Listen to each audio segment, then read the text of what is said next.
Hello, my name is Nick Hobden. I'm a partner and head of the employment team at Thompson and Passmore, and I'm joined today for this video by Jessica Wells, who's a solicitor in the team. Hi, Jessica. Hi, Nick.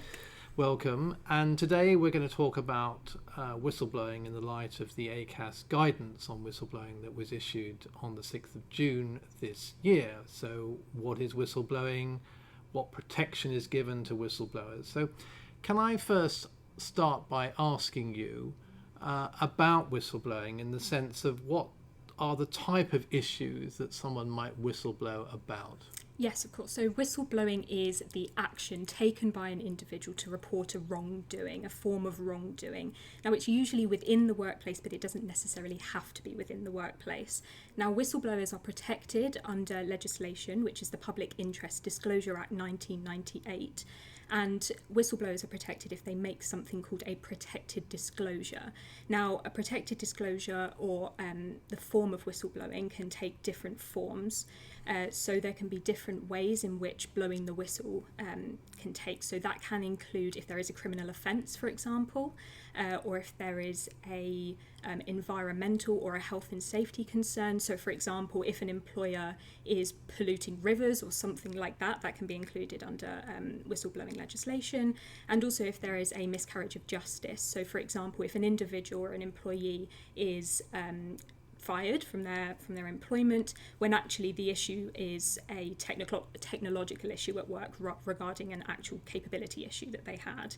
Now, it is important to note that individuals will not be protected under that legislation if in the course of blowing the whistle they commit a criminal offence themselves. So, for example, if they hack a computer, that means that leads on to a whistleblowing allegation, then they're not protected. And that is also the not protection also comes into effect if there are legal privilege that protects them. So Jessica, can you explain what whistleblowing is about and what are the types of issues that a whistleblower may disclose? Yes, of course. So whistleblowing is the action of making a disclosure about a wrongdoing that has occurred. Now, that usually occurs within the workplace, but it doesn't necessarily have to. Now, whistleblowers are protected by legislation, so that's the Public Interest Disclosure Act 1998. Now, whistleblowers are protected where they make something called a protected disclosure, but whistleblowing has to occur where there is a public interest. So it cannot just be about a general wrongdoing in the workplace, but it has to be within the public interest in something that affects that.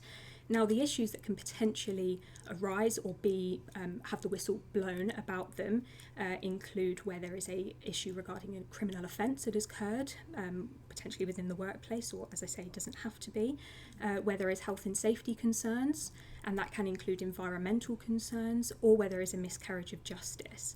Now, it's important to note that whistleblowers aren't protected under the legislation if, within blowing the whistle, they make a criminal offence themselves. So that can include where they hack a computer and find out information that leads on to blowing the whistle, or hack a computer in the process of blowing the whistle.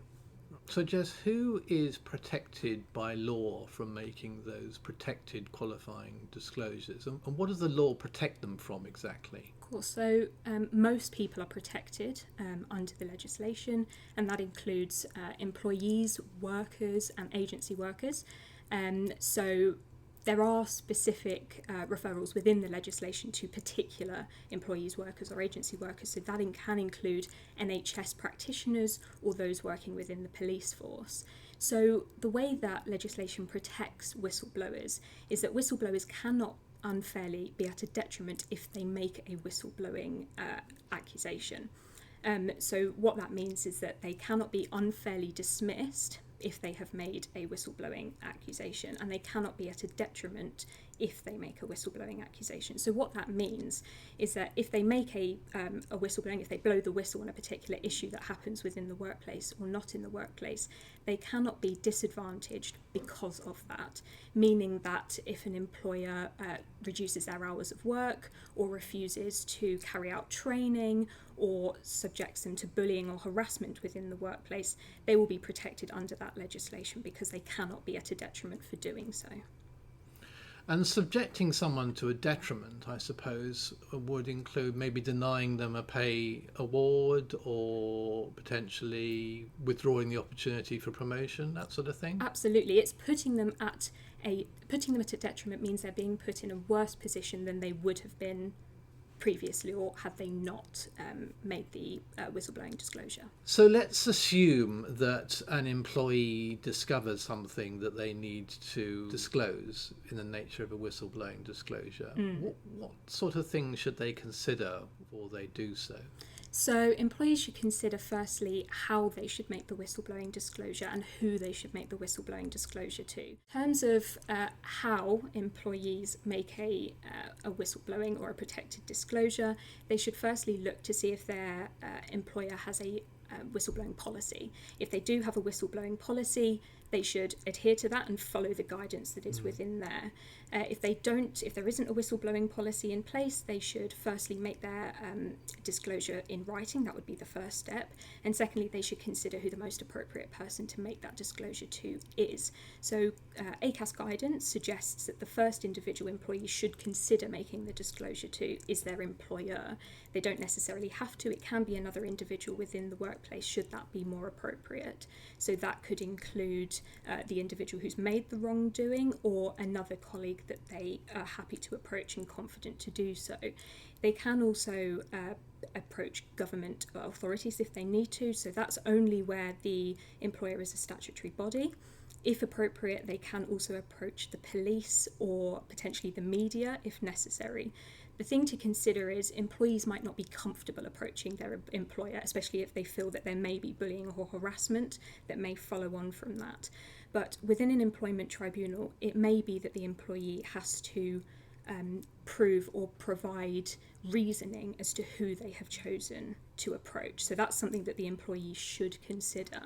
Now, again, the thing to consider is that they need to make sure that the whistleblowing is in the interest of the public, and they need to make sure that whatever they are whistleblowing about, they need to have a reasonable belief that that is true. It cannot just be an inkling or something that they potentially consider could be the truth. They have to have a reasonable belief that that is the case.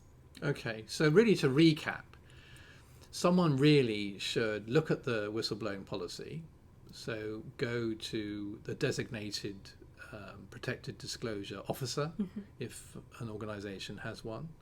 If there isn't, then they might go to senior management unless they think perhaps that senior management is involved in the circumstances giving rise to that breach of an obligation or wrongdoing or fraud or breach of a criminal offence or whatever. And then I suppose as a last resort, if they think that there's going to be a cover-up or they might be subjected to a detriment, they might then go externally to a statutory body, maybe Ofsted if they're in an education setting, or the Department for Education, or maybe another statutory body like the Charity Commission or the Care Quality Commission if they're operating in the care home sector, and then as a last resort go to the press.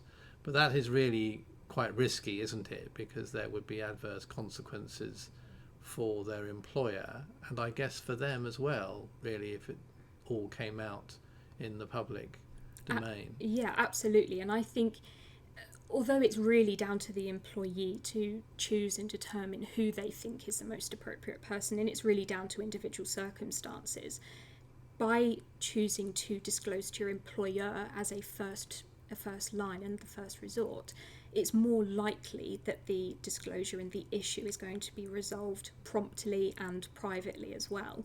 Whereas, as you say, going to the media, that's going to do the complete opposite, and it does potentially subject the employee to a risk and also the employer as well, which is probably something that both parties want to avoid. Yeah, okay. So let's think in terms then of the employer who receives this whistleblowing disclosure.